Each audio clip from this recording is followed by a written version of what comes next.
Hi everyone, welcome back to my channel. ఈరోజు అయితే నేను దోసకాయ ఎండు చేపల కర్రీ అయితే చేసుకుంటున్నాను అనమాట. మీకు కూడా ఎలా చేసుకోవాలో చూపించేస్తాను ఈ వీడియోలో. వచ్చేసి దోసకాయ ఎండు చేపల కర్రీ.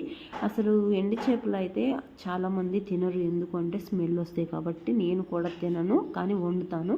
నేను తినకపోయినా కానీ వండుతాను అనమాట. ముందుగా మనకి దోసకాయ ఎండు చేపల కర్రీలోకి దోసకాయ, టమాటా, పచ్చిమిర్చి, కరివేపాకు, ఉల్లిపాయ, చేపలు తీసుకుని పక్కన పెట్టుకోవాలి. ముందుగా చేపల్ని కడిగి శుభ్రంగా 1-2 సార్లు కడిగి పక్కన పెట్టుకోవాలి. ఇప్పుడు ఆయిల్ హీట్ చేసుకుని చేపల్ని మీడియం ఫ్లేమ్ మీద అయితే ఫ్రై చేసుకోవాలి.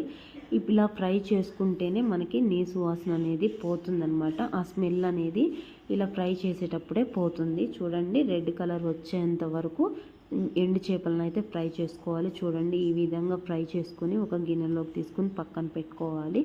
ఇలాగా ఫ్రై చేసుకుంటే స్మెల్ రాదు, చాలా తక్కువ అన్నమాట.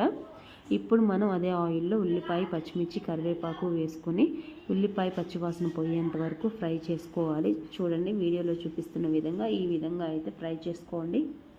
నేనైతే ఇక్కడ ఒక మీడియం సైజ్ ఆనియన్ తీసుకున్నాను, కారానికి సరిపడేట్టు ఒక 3 పచ్చిమిర్చి తీసుకున్నాను అనమాట. ఇప్పుడు ఆనియన్స్ అనేది ఫ్రై అయిపోయినాయి. ఇప్పుడు మనం కట్ చేసి పెట్టుకున్న దోసకాయ వేసుకోవాలి. నేనైతే ఇక్కడ 1/2 కేజీ దోసకాయలు అయితే తీసుకున్నాను.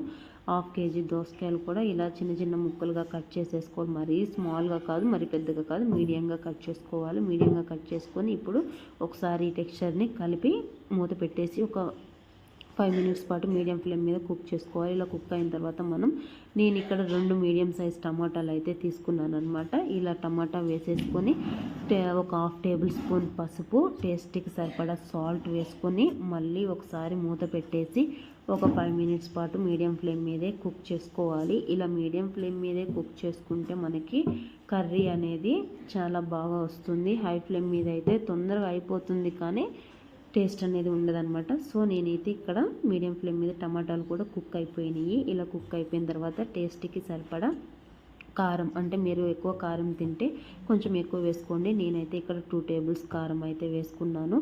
అండ్ 1/2 టేబుల్ స్పూన్ ధనియా పొడి, అండ్ కొద్దిగా ఒక చిటికెడు వచ్చేసి మెంతి పొడి అయితే వేసుకున్నాను. మెంతి పొడి వేసుకోవటం వల్ల మనకి స్మెల్ అనేది బాగా వస్తుంది, టేస్ట్ కూడా బాగుంటుంది అనమాట. మెంతి పొడి వేయడం వల్ల నీచు వాసన కూడా ఉండదు.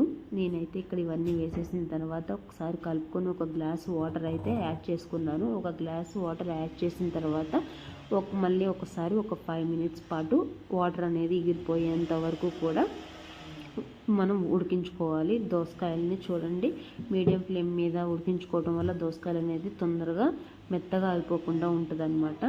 ఈ విధంగా అయితే మీడియం ఫ్లేమ్ మీద కుక్ అయిన తర్వాత నీరు కొద్దిగా ఎగిరిపోయిన తర్వాత ఇట్లాగా మనం ఫ్రై చేసి పెట్టుకున్న ఎండు చేపలను అయితే ఈ దోసకాయ కర్రీలో వేసేసుకొని కలిపి మూత పెట్టుకోవాలి. ఆయిల్ పైకి తేరేంత వరకు ఉడికించుకోవాలన్నమాట. చూడండి, ఆయిల్ అయితే పైకి తేరుతుంది. ఆయిల్ తేరింది పైకి అని అంటే కర్రీ అనేది రెడీ అయిపోయినట్టు అనమాట. సో ఇక్కడైతే నాకు కర్రీ అయితే రెడీ అయిపోయింది. ఎంత సింపుల్ అండ్ ఈజీ అయిన దోసకాయ ఎండు చేపల కర్రీ అయితే రెడీ అయిపోయింది. మీరు కూడా ఒకసారి ఇలా ట్రై చేసి చూడండి. Thank you for watching. Please